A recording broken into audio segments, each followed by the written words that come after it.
यहूदी हकीम की कहानी खत्म होने के बाद बादशाह से दर्जी ने अपनी कहानी सुनाने के लिए आज्ञा मांगी। काशगर के बादशाह ने उसे कहानी सुनाने की अनुमति देते हुए सिर हिलाया। बादशाह से इजाजत मिलते ही दर्जी ने कहा कि मुझे इस नगर में एक व्यापारी ने घर में खाना खाने का न्योता दिया था। मैं उसी वजह से यहाँ आया था। उस व्यापारी ने मेरे साथ ही अपने कई सारे दोस्तों को भी बुलाया था। उसका घर लोगों से भरा हुआ था और सभी खुशी खुशी बातचीत कर रहे थे। मैंने चारों तरफ देखा, लेकिन जिस व्यापारी ने मुझे घर बुलाया था वो कहीं नहीं दिखा। मैंने कुछ देर बैठकर उसका इंतजार किया। तभी देखा कि वो व्यापारी अपने एक दोस्त के साथ बाहर से आ रहा था। उसका दोस्त काफी खुश था, लेकिन उसका एक पैर नहीं था। वो दोनों आकर सबके बीच में बैठ गए। मैंने भी व्यापारी को नमस्ते किया और उनसे उनका हालचाल जाना। तभी अचानक से वो लंगड़ा व्यक्ति वहां से खड़ा हो गया और घर से बाहर जाने लगा। सभी को न्योता देने वाले व्यापारी ने कहा, अरे मित्र, तुम कहाँ जा रहे हो? अभी किसी ने खाना भी नहीं खाया है, तुम यूं ही बिना खाना खाए नहीं जा सकते। उसने कहा कि मैं इस राज्य का नहीं हूँ और मैं यहाँ रहकर मरना भी नहीं चाहता हूँ। तुम्हारे घर में एक ऐसा व्यक्ति है जिसे देखते ही हर चीज खराब हो जाती है। तब व्यापारी ने पूछा कि वो आखिर किसकी बात कर रहा है।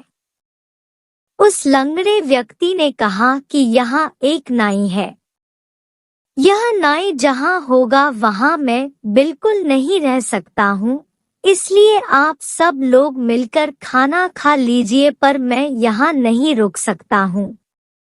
सबने उस लंगड़े व्यक्ति से फिर पूछा कि आखिर ऐसा क्या हुआ है। बहुत बार पूछने के बाद उसने कहा कि देखिए, मैंने इस आदमी की वजह से अपनी जिंदगी में बहुत परेशानियां झेली है। मैं लंगड़ा भी इस नाई की वजह से ही हुआ हूँ।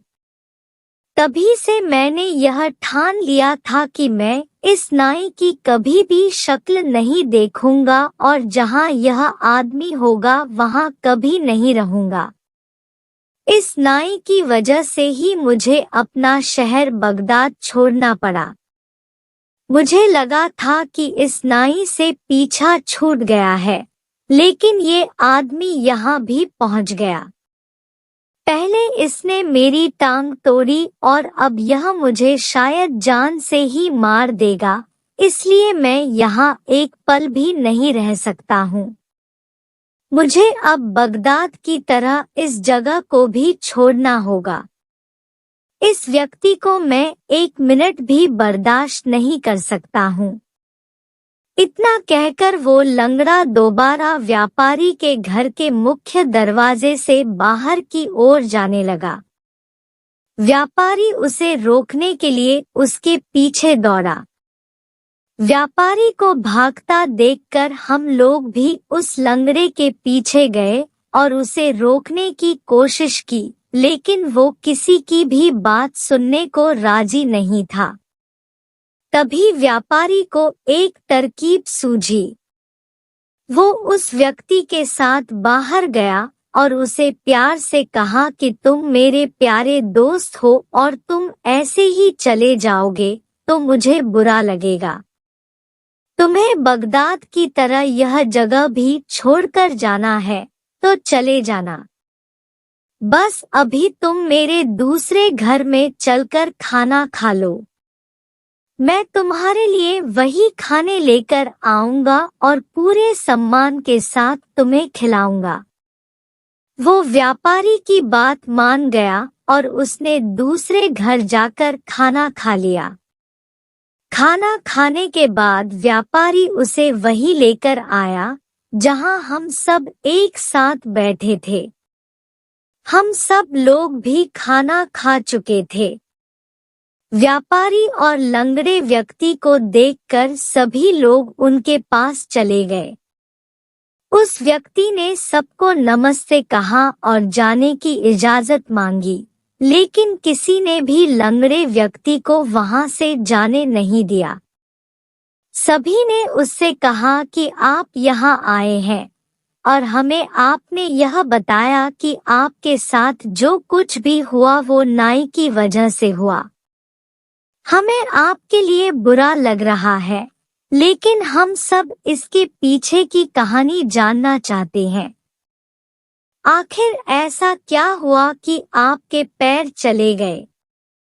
उस लंगड़े व्यक्ति ने कहा कि मैं इस नाई के सामने 1 मिनट भी रुकना नहीं चाहता हूँ। फिर भी सबने उसे बार बार अपनी कहानी सुनाने को कहा। परेशान होकर उसने कहा कि अगर आप लोगों को मैंने अपनी कहानी सुनाई तो आप सब दुखी हो जाएंगे।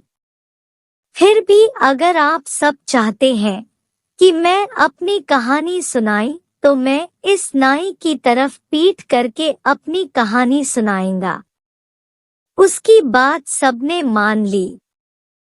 इसके बाद उस लंगड़े आदमी ने अपना पैर टूटने का किस्सा सुनाना शुरू किया। इस कहानी को जानने के लिए स्टोरी का दूसरा भाग का वीडियो देखें।